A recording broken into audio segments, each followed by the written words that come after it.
I'm here with disturbing news about our favorite gadgets, cell phones, tablets, Wi-Fi, etc. Putting it bluntly, they are damaging the living cells in our bodies and killing many of us prematurely. I'm Dr. Martin Blank from the Department of Physiology and Cellular Biophysics at Columbia University. It is distressing for me and more than 160 colleagues who today are petitioning the United Nations requesting that they address this problem. We are scientists and engineers, and I am here to tell you we have created something that is harming us, and it is getting out of control.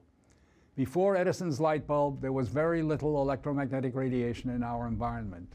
The levels today are very many times higher than natural background levels and are growing rapidly because of all the new devices that emit this radiation. An example that a lot of us have in our pockets right now is the cell phone. One study shows that as cell phone usage has spread widely, the incidence of fatal brain cancer in younger people has more than tripled. We are putting cellular antennas on residential buildings and on top of hospitals where people are trying to get well.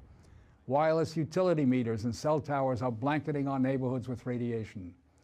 It's particularly frightening that radiation from our telecommunication and power line technology is damaging the DNA in our cells. It is clear to many biologists that this can account for the rising cancer rates. Future generations, our children, are at risk. These biologists and scientists are not being heard on the committees that set safety standards.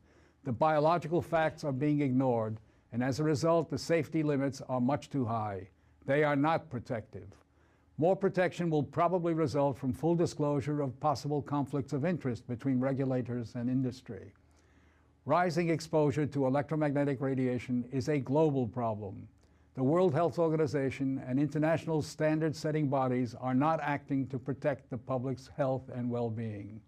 International exposure guidelines for electromagnetic fields must be strengthened to reflect the reality of their impact on our bodies and, in particular, on our DNA.